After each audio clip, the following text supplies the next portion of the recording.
Pandemi COVID-19 sangat berdampak pada kehidupan manusia saat ini, baik dalam segi ekonomi, pariwisata, dan banyak lagi selain itu. Di dalam kehidupan menggereja ternyata juga terdampak COVID-19. Nah, hari ini saya berada di salah satu gereja Katolik, yaitu Gereja Santa Maria Immaculata Mataram, di mana gereja ini merupakan salah satu gereja yang terdampak COVID-19. Untuk itu, mari bersama-sama kita mencari tahu banyak hal tentang apa saja atau dampak apa saja yang dialami di gereja ini. Baik, selamat siang Romo. Selamat siang. Selamat siang. Saya ingin menanyakan apa dampak dari pandemi COVID-19 di gereja ini? Dampaknya sangat dahsyat dan luar biasa ya, terhadap ekonomi. Ada umat kami yang menjadi korban langsung, yaitu kena PHK, tidak bekerja, tidak berpenghasilan terhadap ekonomi. Kemudian terhadap gereja menjadi tidak normal lewat live streaming, bahkan pernah ketutup 3 bulan, nggak ada aktivitas gereja. Jadi dampak terhadap kegiatan gereja menjadi tidak semaksimal itu. Terus dampak terhadap psikologis, ketakutan, kecemasan yang luar biasa sampai sekarang terhadap penyakit yang maha ganas ini yang menakutkan untuk tertular dan ketularan.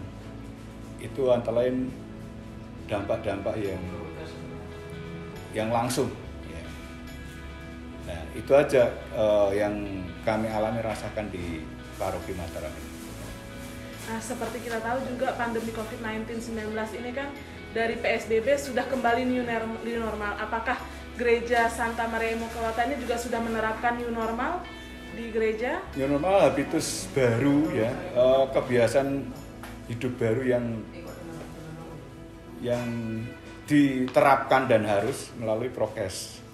Itu langsung kami tanamkan, kami lewat brosur setiap minggu misa disampaikan terus-menerus. Misa dalam pandemi, umat dalam keadaan bermasker, cuci tangan, kemudian jaga jarak, ya, dan dilarang berkerumun. Karena kita ini misa ini berkerumun, maka kami membatasi durasi misa. Terus berjarak di gereja yang dibatasi dengan tempat duduk yang terbatas. Itu yang sampai sekarang new normalnya di gereja tertanam sudah. Karena ini pandemi sampai sekarang masih sudah kelamaan. Itu antara lain. Adakah syarat-syaratnya kalau mau ikut gereja seperti lansia atau anak balita, atau adakah syarat-syarat lain untuk mengikuti perayaan misa seperti pada umumnya? Nah, untuk mencegah penularan dibatasi sampai disebut bagi lansia dan anak mengikuti misa live streaming. Keadaan umat yang ke gereja harus sehat, maka harus cek suhu.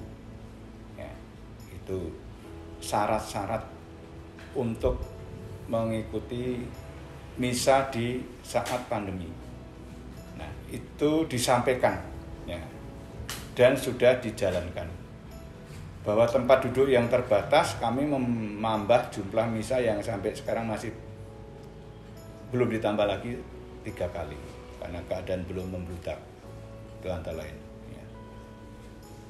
Adakah kasus salah satu umat yang terdampak COVID-19 yang menyebabkan gereja harus tutup dalam jangka waktu terakhir ini, ataukah gereja sampai dengan saat ini masih bisa menyelamatkan kehidupan gereja sehingga gereja masih terus dapat berjalan setiap minggunya?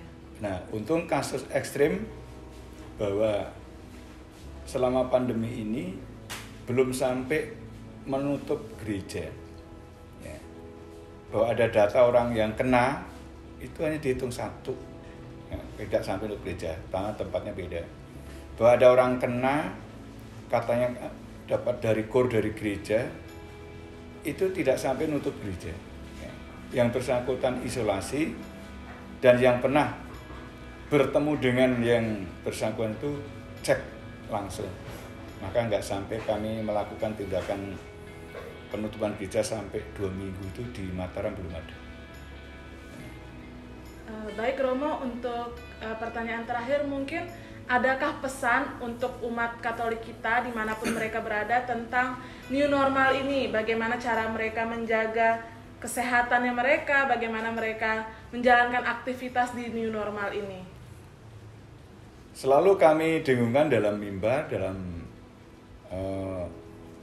pengumuman-pengumuman bahwa selalu 3M, mencuci masker dan menjaga jarak. Itu kayaknya umat sudah hafal, sudah membatin dan menjadi habitus. Nah, kali ini dalam rangka itu tidak hanya cukup itu, bahkan saya mewajibkan vaksinasi. Umat harus vaksin, harus vaksin. Minggu lalu di mimbar gereja juga. Karena apa?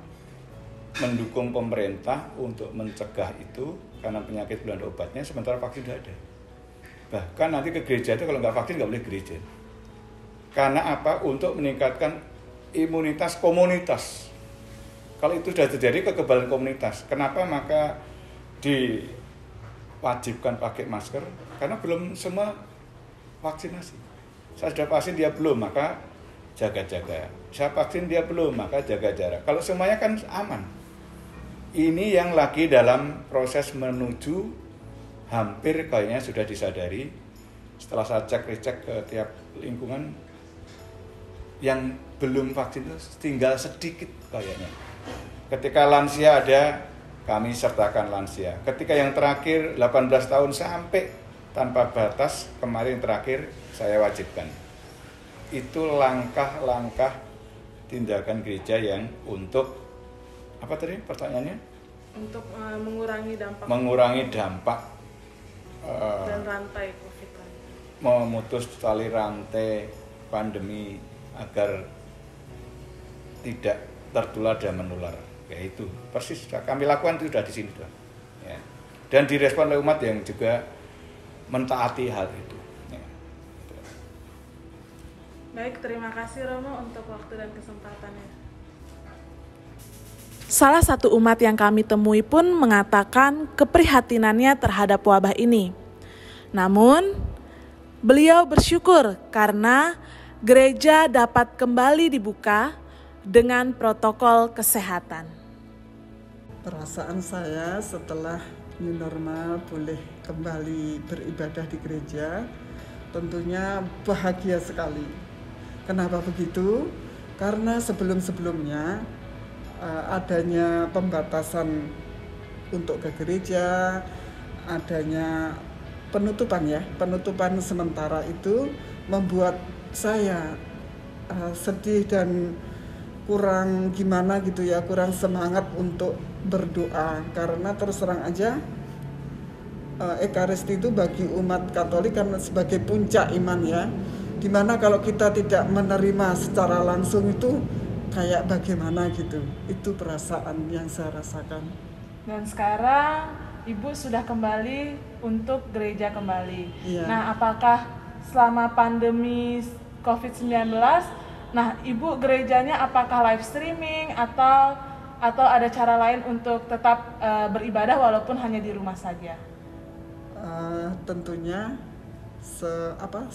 sebelum ada new normal itu kami sekeluarga beribadah secara live streaming.